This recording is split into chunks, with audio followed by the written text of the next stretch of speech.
It is the Anfield Wrap after what could have been the day of our lives and was certainly quite possibly the goal of our lives. Liverpool 2, Manchester City 2. We can all breathe in and out a little bit now. Josh Sexton, it was everything, really. It was hell on earth for periods of the first half. It was then a Liverpool side that really found themselves in that second half. They don't create a ton of chances, but what they do create, a lot of it just through Mo Salah's absolute brilliance, if we're honest about it. What they do create are excellent chances, and Manchester City's plan all season and last season has been stop the quality chances. Liverpool created them. Yeah, it was really brave of Liverpool, to be honest, to go in at half-time, having put that first 45-minute performance in and sort of just broadly stick with it. There was obviously a couple of things that had changed. I think Jota had moved out to the left. You saw more in the second half, and Mane had come down the middle, which probably leads to the first goal in the end. Mane making that sort of running behind from the centre. But like I said, it was brave because that first 45 probably wasn't quite good enough from Liverpool. Really, it wasn't that it was a sort of worse than usual performance from Liverpool in a sense. But City were absolutely all over them. It felt very like the sort of death by 1,000 cuts. Yeah. The Manchester City can produce and will produce in a lot of games this season, I imagine.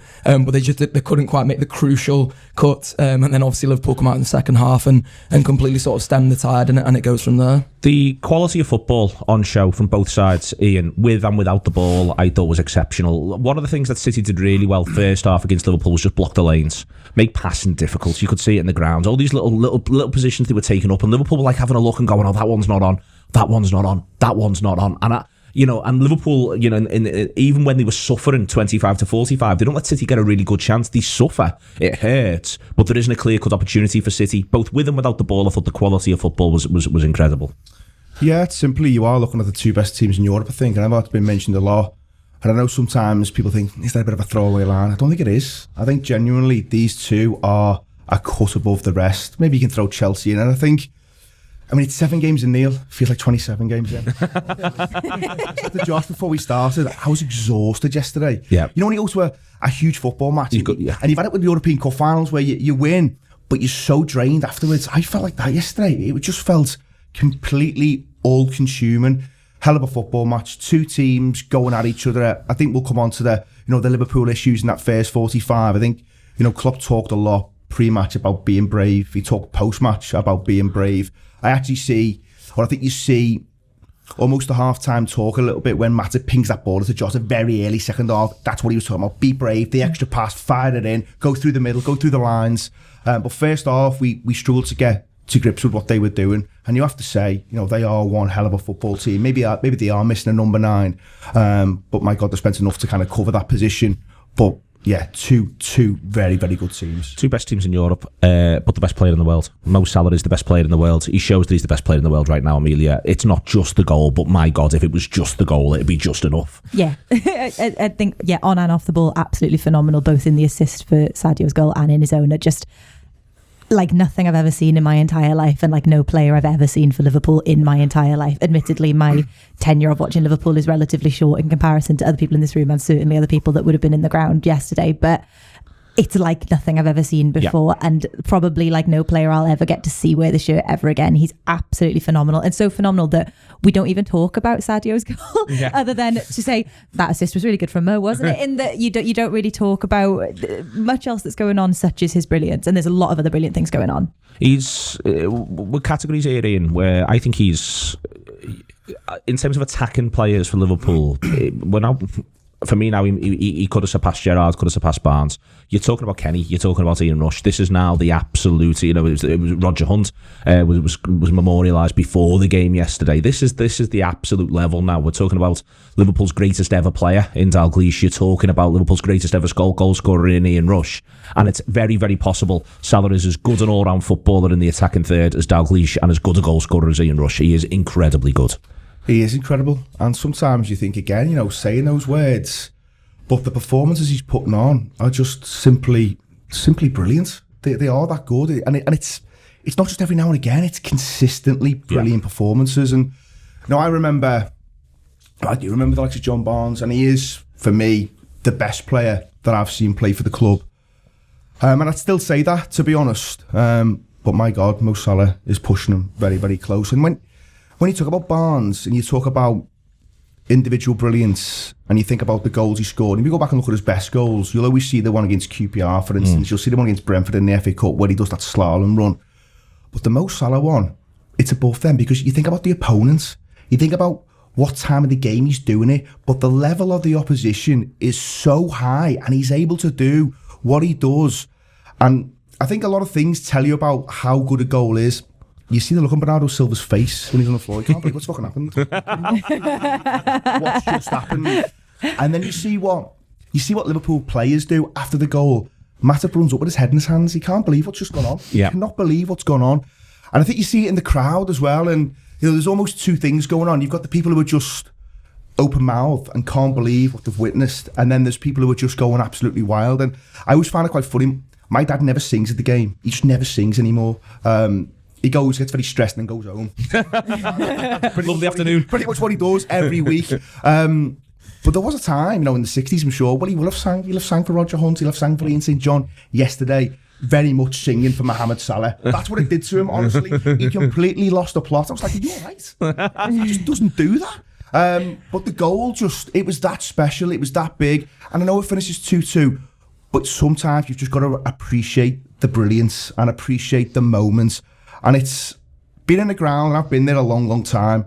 Honestly, that moment when he puts that in, it's one of the best moments I can remember in a long time, because everything then seemed possible. And yes, you're thinking, can they just hold on for a bit? And if they do, they probably get the win, because I think City then become maybe a little bit disheartened. It's hard to say because they are a great team. But my God, what a goal, what a player. I got up this morning, 7:20, did 5 Live, croaked my way through talking to 5 Live. And one of the things John Murray said just before, he said, people talk about Messi, he said that was Maradona. That's the level here, and it's the idea as well, Josh. Ian mentions the Barnes' goals against QPR and Brentford, and I mean this with the greatest of respect to a wonderful footballer. But that was Manchester City, the second best team in Europe, maybe the best team in Europe. It's them or Liverpool. That was Manchester City yesterday, and he goes past 5 and nets. And it is the same as Maradona in a quarter-final of a World Cup. That's my point.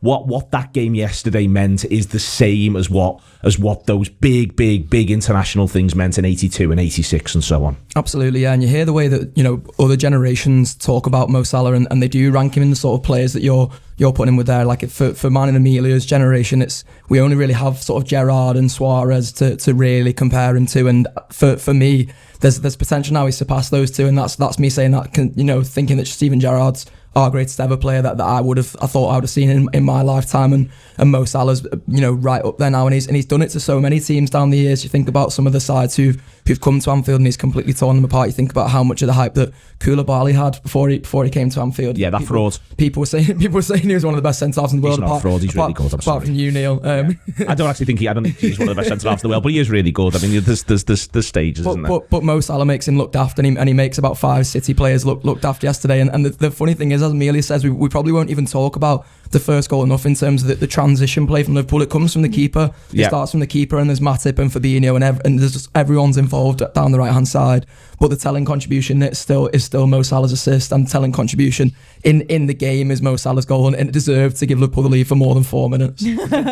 Cherishing him, I think, is important to Emilia. I don't want to do the contract chat now. There's not least because there's an international break coming up, and we've got to talk about something next week. But also, I actually find that a little bit difficult to sort of process in that, as much as possible, we've got to try to live in the now around this football team. And I think that there is a concern in a lot of senses. People just keep either catastrophizing or thinking of what can go wrong.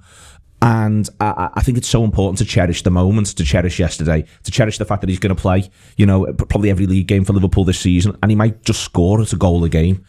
It's, it really is possible he does that, because the level he's at, the way he's pitching himself, he is remarkable, and he needs to be loved in the now. Yeah, and I think you'll only rob yourself of the joy of the now if you're looking forward to what may or may not be in the future. I think what Ian said about looking at reactions is particularly interesting when you look at Mo, that his celebration is to run to the crowd and go, I can't hear you. Let me hear some more of that from you, because he's not just doing that for himself, because obviously he absolutely loves it, and he's not just doing it for the rest of the team.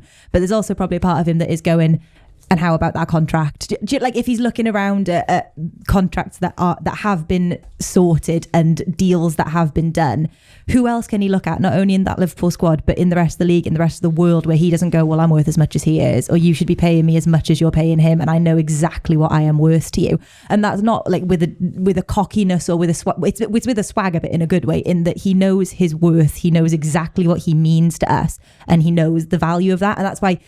Yes, obviously you're completely right. We should appreciate it now. But I think there would have been a point if you told me maybe 2 seasons ago, there'll be a point where we have to let Mo Salah go and we should do it at a point where we get the most money for him and where it makes sense for us to do that now. Absolutely fucking not. I'll chain myself to the gate to try and ever take him away from me. I will chain myself to them. Like he can never leave. I love how much he loves it, Ian. Like, I think he loves it. He loves scoring big goals. He loves giving it the big one, in a way that goes separate to a lot of what is the public image around him. I keep saying this. I love how much he fancies himself. It's my favourite thing about him, because he's right to fancy himself. He's so significantly right to fancy himself. And that's just sort of, what gets us home. And post-match, I think it's been interesting. He doesn't do much on social. Salah, he's talked a lot about the title. When Mane scores, the way Salah and Mane interact with one another there's a league title to be won here. We've had this in the past with Sadio, where we've said Sadio Mane wants to win the league more than you. Liverpool, I think, are coming to the boil on that. I'm really looking at a football team yesterday. It would have been easy to capitulate in that first half. It would have been easy for it to go a little bit wrong. They hang in, and in the end they do get the reward in terms of getting the points, making sure City don't leave with 3, because they want to win that league title. From a mentality point of view, that point, it felt huge. I'm one of those people who, if you don't win your home games, I tend to leave the ground extremely disappointed. But I think sometimes you've just got to give the opposition respect and think, well, that was a decent point for Liverpool, given the first 45. And I know the manager kind of said similar things. He remembers the first half. He remembers it all too well, and it was tough going. And it did feel like an elite level boxer just picking his moments, and we were getting pinned and we couldn't get off the ropes and stuff. It had a little bit of a feel of that. But we do hang in, and maybe there's a bit of muscle memory in there, because this team has gone on, or it has achieved great things in the past. It knows what it takes. It knows what it's like to face adversity, and I think you see a little bit of that. And don't get me wrong, I think there's 1 or 2 players this morning who'll be looking at their own performances thinking, I should be doing better.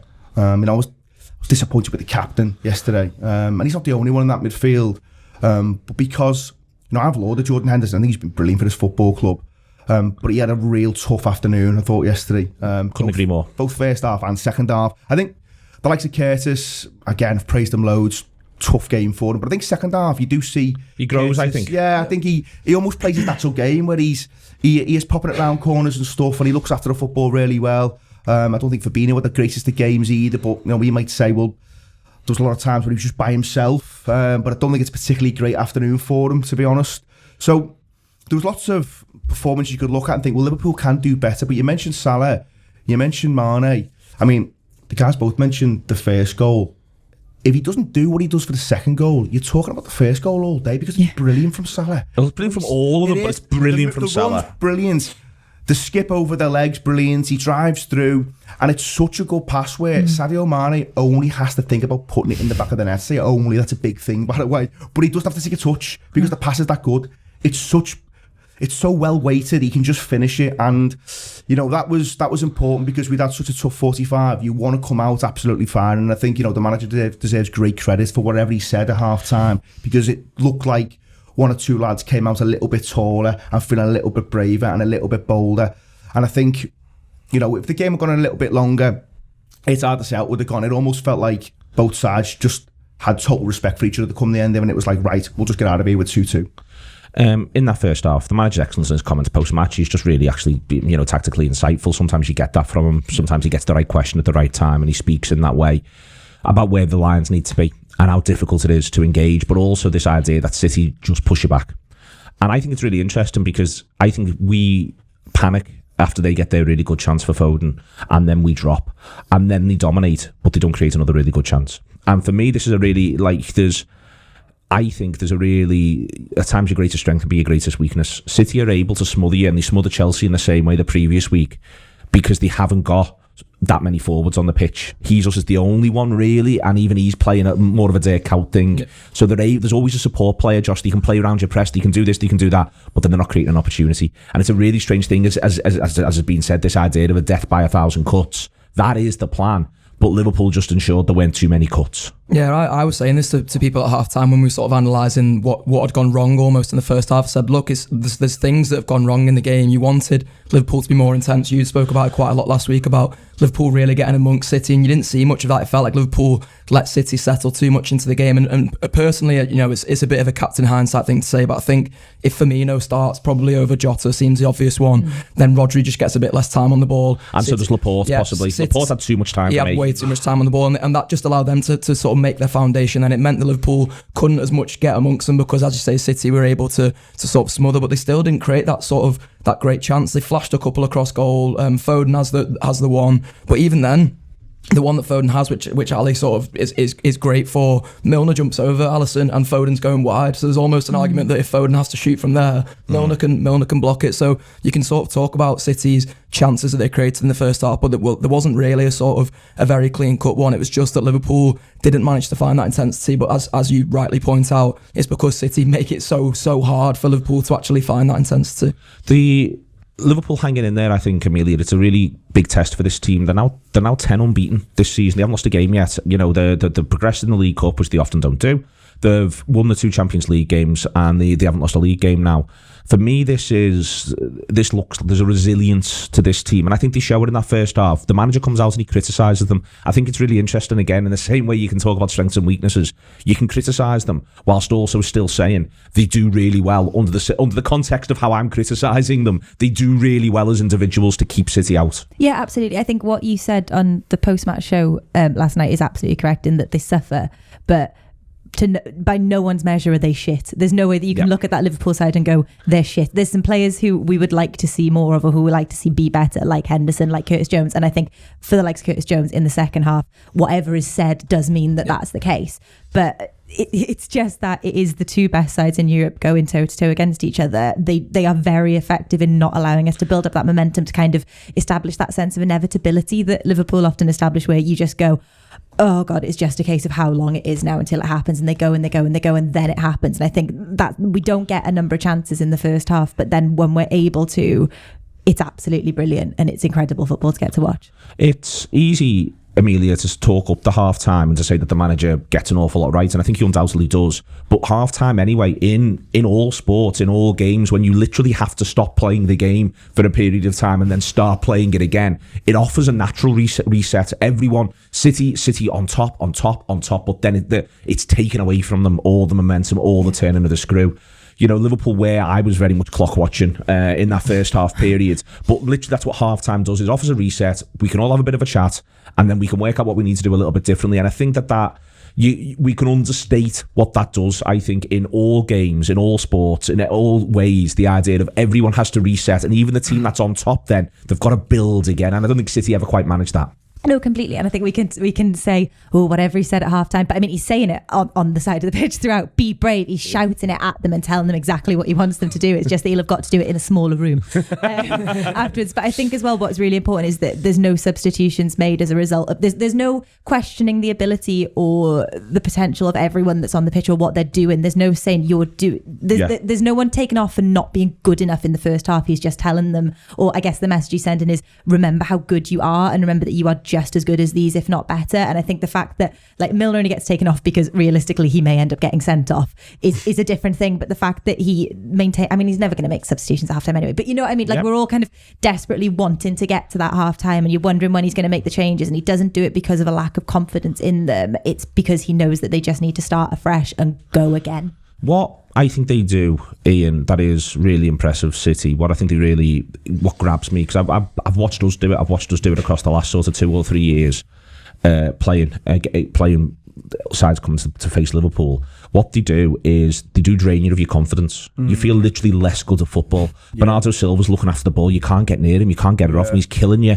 And you feel, oh God, this he's really good, this lad. Let's drop another couple of yards. Then Foden does something really good. Oh God, he's really good, this lad. Let's drop another couple of yards. And before you know where you are, you've done a lot of their work for them. If you know what I mean. As Emilia says, the idea of bravery, it is being able to say, no, we are as good as you. And I think that is what happens, I think, ultimately at half-time. And then from there, I think Liverpool are the better side second half. And I think they create the better opportunities. They're the better side. They're not kicking the door down. But I think that they go onto that plane, and I think it's interesting. They have to find themselves a little bit. They have to go on the journey. Yeah, and I think the manager's a big believer of letting them figure it out as well. I mean, after Brentford, he was very, very clear that he wanted them to go again against Porto and almost go, well, you get the opportunity to fix some of that. And I think that's why there was never any hint, or for me, there was never any chance of him making any subs at half time. I think on the Bernardo Silva points, hell of a performance.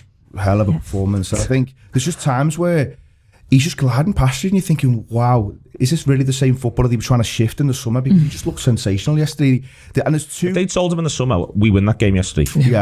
Yeah, I think it's really fair. And there's a time when he sets up, I think it's Foden in the first half, where he must have beat about 4 or 5 fellas, and you just cannot get near him. And then obviously there's the second half one where, you know, Milner probably should walk, and let's be honest about it. It's a yellow card in any other moment of the game, isn't it? So he's just really, really, he's really impressive in key moments, as is Foden. And I think you're right, you know, Klopp talks about when you are dropping so deep, City have got the ability to make you feel less good. And that's what happens. And, you know, that could happen to any team. You know, you see it happen the week before with Chelsea.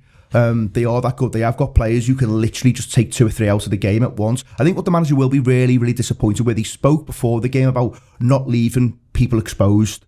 And it does happen far too often in that first half, because he gets asked about Milner. And obviously you're going to miss Trent. You'll miss him defensively, despite what people think, but you'll miss him offensively. But there was too many times where City were allowed to play that switch that meant that Milner was suddenly exposed. And Foden can do that to anyone, by the way. He can do it to anyone. He's that good. And he seems to have got a little bit quicker over the last maybe 3 to 6 months. Maybe that's just me telling me what I want to think, but it seems like he has got a little bit quicker. That extra yard that all the greats have, where you can just go past the player before you know it. When the manager speaks post-match, though, and I think this is why he's really interested about where the line is and where the bravery is, because for me, one of the things, part of how Milner gets exposed, and this is, it's almost counterintuitive, the issue I think partially becomes they're dropping too deep, so Milner's too far away from Henderson, or even Salah if Salah wants to come on the cover, or Fabinho. They've all got too much ground to travel to go and help Milner out. So you think by dropping deep, oh, I'm going to be safer, I'm going back closer to my own goal, I'm going to have more around me. The actual opposite happens, and I think that's one of the reasons Henderson gets lost in the game, is he can't be everywhere. You want him supporting Salah, you want him supporting the attack, but they're so quick in the transition, especially with players like Silva, and suddenly Foden finds himself in tons of space. I think it's really interesting that, you know, as I say, you I'm sure all the defenders felt better for dropping, but they actually made it harder for them to defend. Yeah, so when he's talking about being brave, he wasn't just talking about with the ball, it's without the ball as well, isn't it? I think there are moments in the game where, as good as City are, they're able to get out just far too easy, and I think that'll disappoint him. And I think for me, the Henderson thing is, and maybe he's a victim of his own performances at times, where he does feel like he's everywhere and he's able to track back and he's able to back his man up.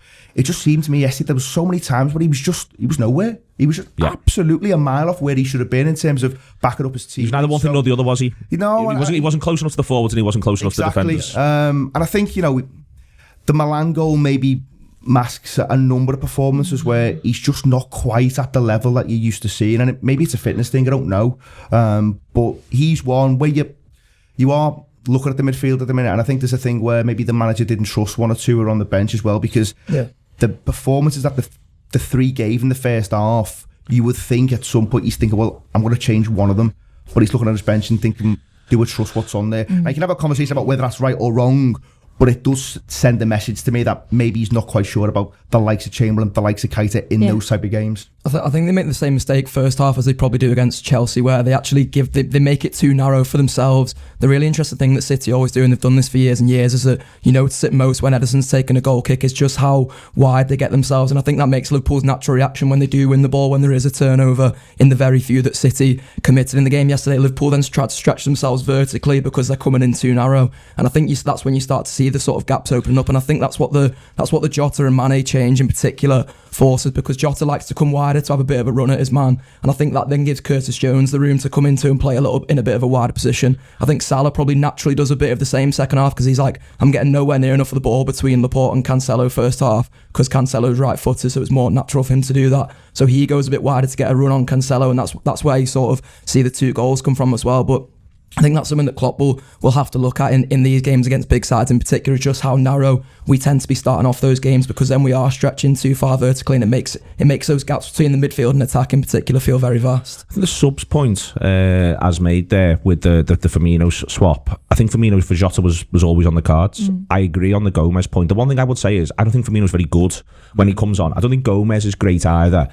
And I think the manager likes to feel his players have got the pace of the game, and he doesn't like throwing someone in. I don't know if it's a faith thing in terms of if he's turning around and looking at them. I just think he sort of feels it, and I don't think Firmino was a very good advert for making another sub. Is my point. I think the manager's looking at it, all of the things he thinks all the time. I think about get a player on, get him up to speed in a game like this. Oh, where's Roberto Firmino? And he's finding it hard. I mean, I'd love to. It was a question the manager didn't get asked, about using that final sub, but I do wonder if that was what was in his mind, Emilia. Yeah, I think that switch in particular is interesting, because the front 3 have been so established and so unquestioned for so long that now you've got this kind of toss in your mind of what does it bring and what do you lose by making that switch, because Jota and Firmino could not be 2 more different players playing in the same position. And I guess the fact that the impact of Bobby was so negligible isn't what you expect when you bring him on. You expect there to be at least some degree of madness, or for him to do something wild, like we've seen him do very recently. So I think the fact that you didn't actually really notice much of a change at all is something that I wasn't expecting. And I suppose with the Gomez switch, it is literally just to get Milner off the pitch, because if not, he's taking himself off the pitch. He's sorting it one way or the other. Yeah. He's sorting it one way or the other. There is, Josh, this... For me, one of the questions that I wonder if they're thinking about, and the answer might be as simple as you're already all out to play at this level for both sides. I don't think either side is good after they score. So I think when we go 1-0, we don't find a way to put the hammer down. They go 1-1. I think they're dreadful from 1-1 to 2-1, frankly. I think they look like they don't quite know what to do and what we're meant to do next.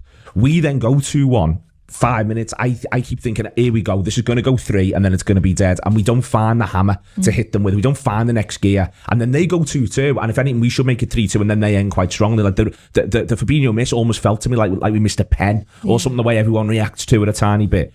I think it's really interesting. I do wonder if we're now at the point when these two play each other that they're already so all out. There isn't another gear. The idea of we've just scored, so now we step it up. They're looking at each other like, can't step it up, lads. Yeah. This is as high as the steps go. And I think they have so much respect for each other. These two managers and these two sides. Well, you saw it in the build up to the game. The way that Guardiola and Klopp were talking about each other, it was bordering on a loving, to be honest, and more of a loving than we've seen probably between these two sides, because we sort of have this picture in our head that they hate each other. And I think you almost saw yesterday they didn't. Ian used the boxing analogy before, and sometimes you see it in boxing where one of the fighters rocks the other fighter, and then he's almost a bit like, I could attack here, but he's going to be desperate now that I've rocked him. And I think that's what you see a little bit with the goals, is that they hit after the goal and then they go, these are going to come back at us now, and we're not really going to know how to deal with it. And I think that you're right in saying that, is that when Liverpool score and when City score, they're both just a bit like, there's going to be a reaction here, and we just need to see what the reaction is, and then we can go from there and build.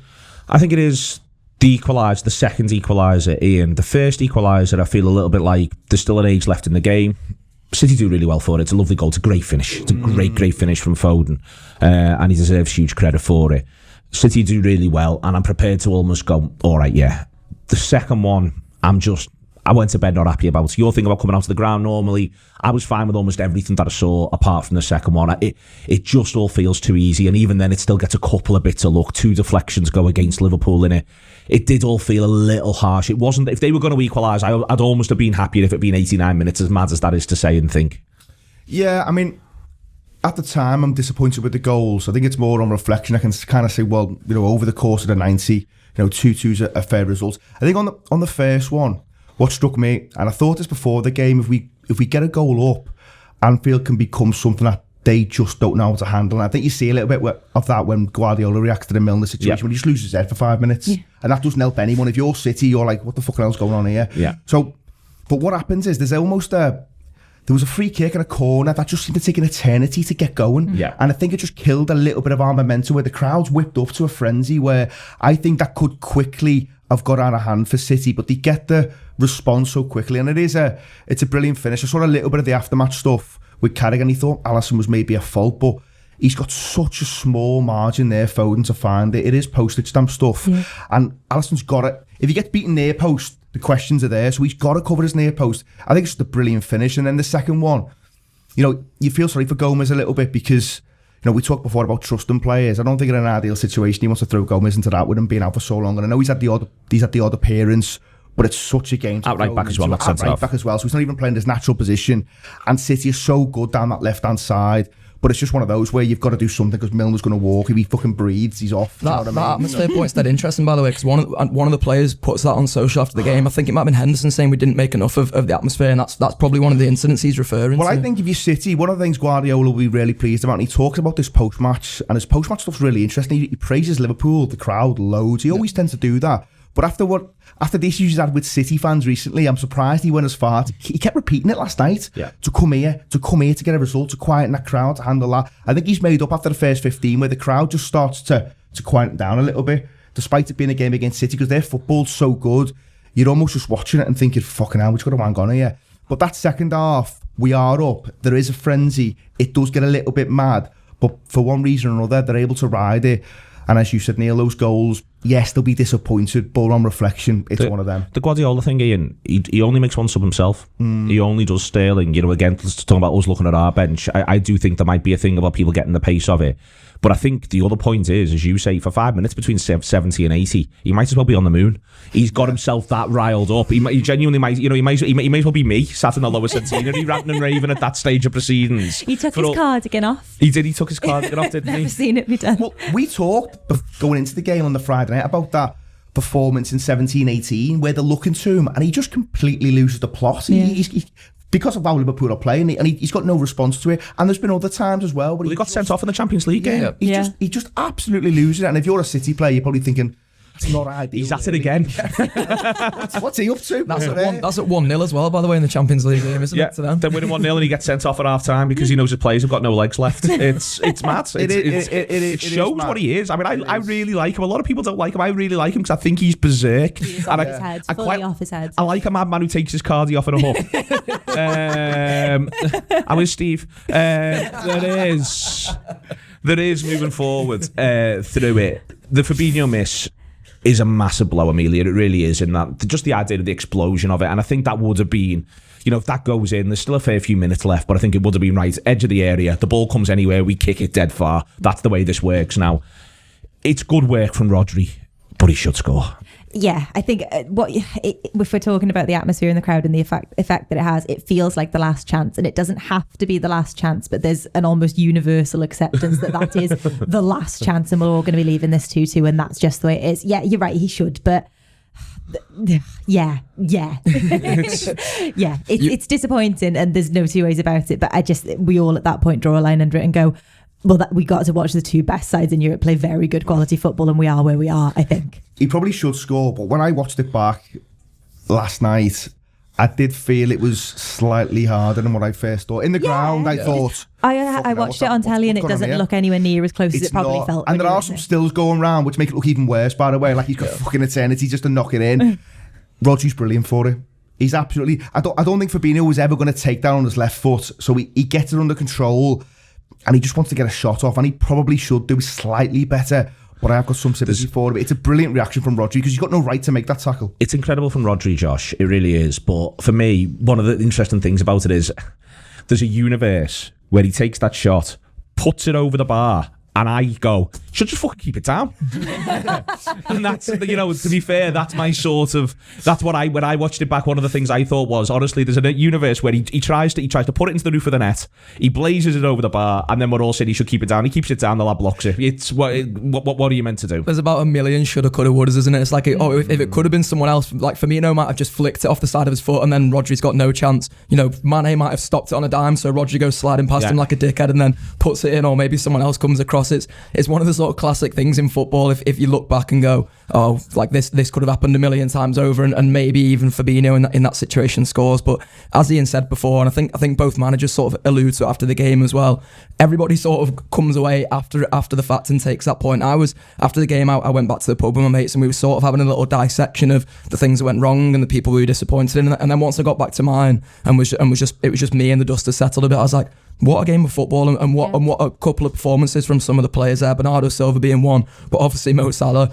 being the absolute main man, and that sort of, you alluded to it all last week, Neil, about the idea that this was two of the best teams in Europe for the past couple of years coming to Anfield, and that's exactly what that game was. If you want more Anfield Wrap, and why wouldn't you want more Anfield Wrap? I just find I can't get enough. You can go to the anfieldwrap.com/subscribe. You can download the app. Within there, if you're not a subscriber yet, there are tokens that you can use to sample the bits and pieces that we do. Loads and loads of post-match stuff around this. Loads of great pre-match stuff as well. Everybody very much came to the party last week for the Anfield Wrap. So if you've missed it, do feel free to come in, come on board and enjoy from there. Also, we're doing a live show next Monday at Leaf. It's a bit of What Football Means to Me, which is one of our premium shows where people talk about what football means to them with Adam Smith. And then there'll be an AFQ football after that at 7 p.m. in Leaf Monday. Do get down.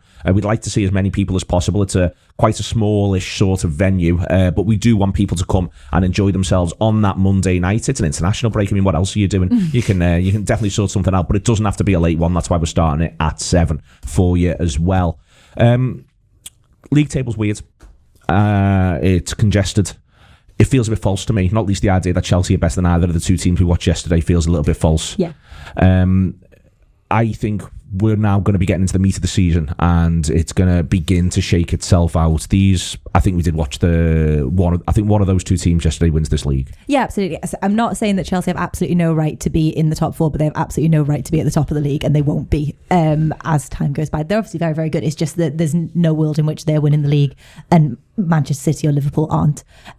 Obviously, I'd prefer if it was Liverpool, but it's just when you look at the quality of that performance yesterday, it's obvious who's going to kind of start pulling away as things go on, and I'm interested to see how that result yesterday will affect it. I mean, it probably benefits. I mean, it does benefit them more than us, doesn't it, going forward? But we will probably now need to go to their place and get a draw. Yeah, but I don't know. If yesterday could have been one that if it had gone slightly differently, it would have been a game you'd look back on and go, that could have been what cost us the league, and it almost certainly won't have. So that's fine.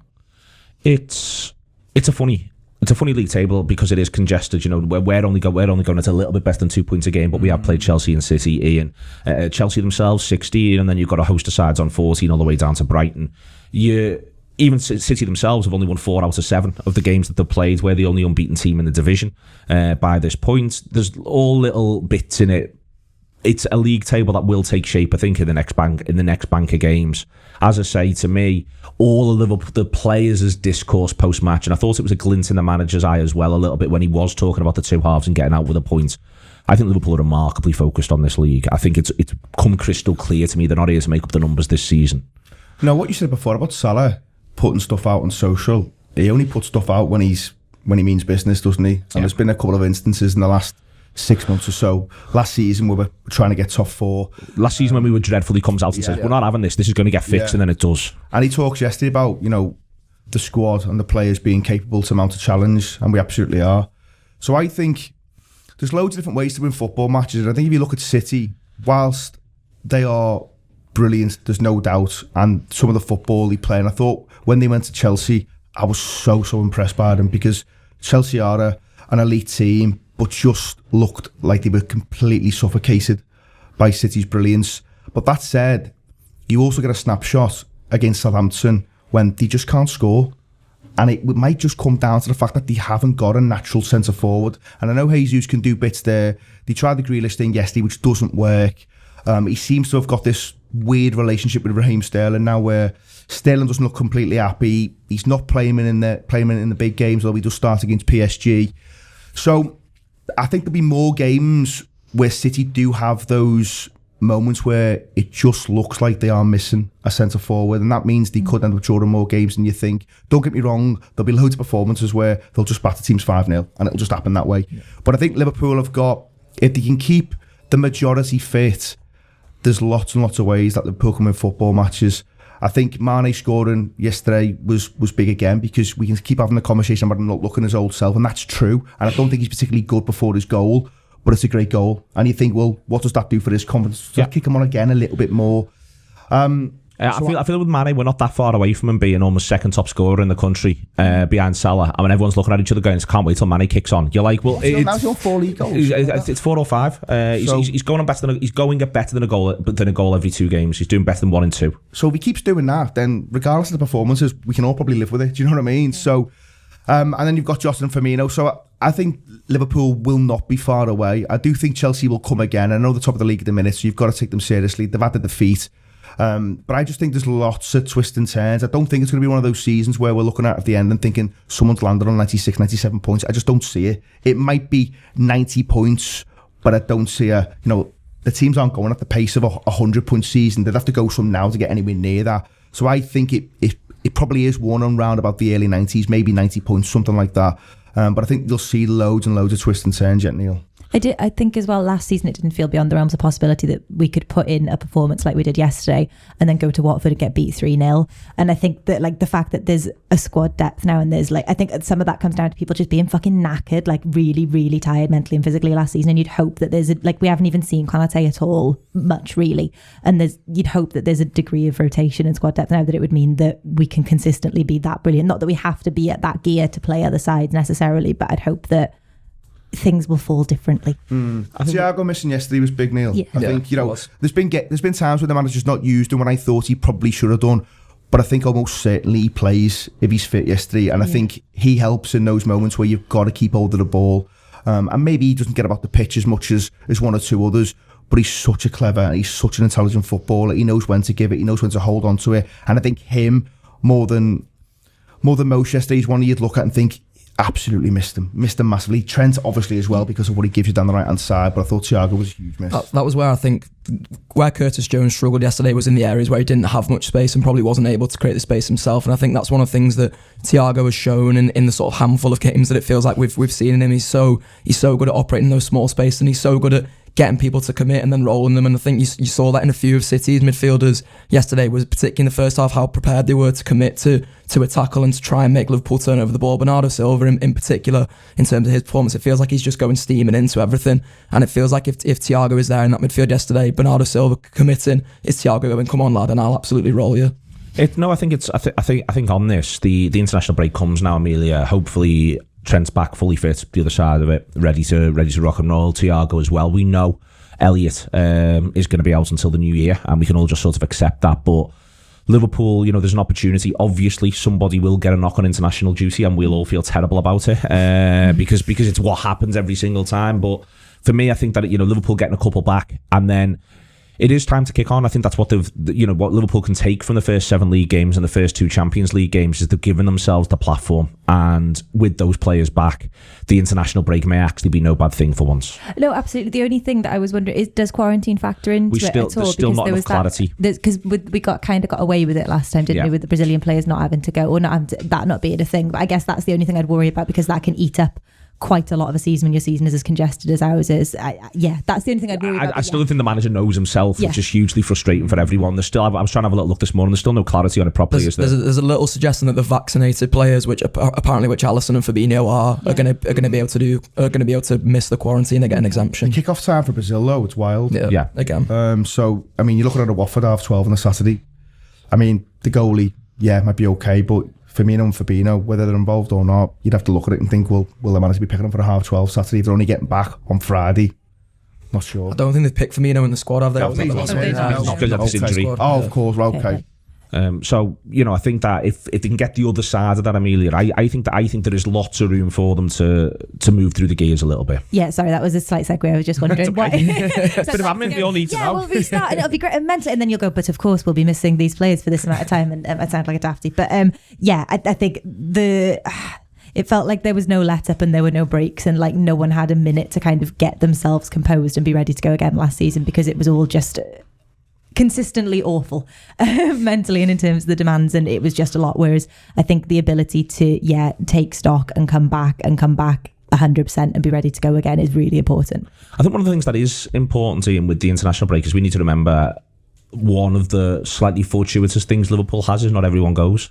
Matip's not going to be going. Milner won't be going. Chamberlain's not being picked either. He can get some working with the manager in the little break and working with the staff and see if he can get himself around the first team picture by the time Watford comes around. And now Firmino's not going as well. There's a little bit here with Liverpool where all the lads I've just named are more than good enough to start that first one back against Watford. Yeah, and you don't know what state the likes of Trent and Thiago are going to be in. They talked about after the international break, they won't go away with their teams anyway. I don't think Thiago went away last time, did he? No. So he wasn't picked. So no, I think there's enough there, and I think the Watford game you probably do without a new manager coming in, but Absolutely. Then again, in 6 weeks' time there'll be another one. So it's one of them, and you're going to play a new manager at some point. So yeah, Ranieri's got it, by the way. Yeah, it was rumoured last night, wasn't it? So that's interesting. It's mad what they're doing, by the way, Watford. I mean, I think about 14th in the league, something like that. I'm not sure quite what the owners expect. They just love sacking lads. It's a bit bizarre, but that's a fixture now where you think every chance Liverpool should go there and get 3 points. You'd expect to get 3 points, and the games don't look too bad. I know United's in there as well, but they're a weird side at the minute. You'd fancy yourself to go there. Home record's rubbish as well. Yeah, and I know Everton proved at the weekend that you can expose many weaknesses in that team. Yes, there's brilliant football, isn't there, individually, but as a team, they don't look like they're functioning properly. And then I think there's Brighton, isn't it, after that as well. So the next three look very, very winnable for me. And I know people will get a little bit worried about the United game because it's at Old Trafford and stuff, and we haven't got a great record there. But I still think it's one where you could go and expect to get at least a point, if not three. Yeah. You look at some of the other fixtures for the other teams, United's, whether they're in the conversation or not, their fixtures for October and November are horrific, by the way. They really are. So I think you'll see what they're made of. And then Chelsea go to Brentford on a Saturday night. And as we know, that's no fucking battle. So, Liverpool have got a chance to put a marker down, Neil, because come Saturday afternoon, they could be top of the league again, and they're putting the pressure on the other teams. Okay then, everything that you need from the Anfield Wrap all the way through the week for you, through this international break, guiding us through. We'll be doing Tour Live as well towards the end of the week with more information on that if you want to get stuck in as live. A bit of a taking stock session, I suspect it will be. But in the meantime, Liverpool have done the absolute business in this little bank of games. It could have been perfect. It could have been a teeny bit better. They have thrown, and the manager will be making it clear to them, Leeds away against Brentford and against Manchester City, and that is something that they will need to reflect on. But Liverpool remain unbeaten. Thank you very much indeed to Emilia, Bona, to Ian Ryan, and to Josh Sexton, Andy Heaton for producing. It's been the Anfield Wrap.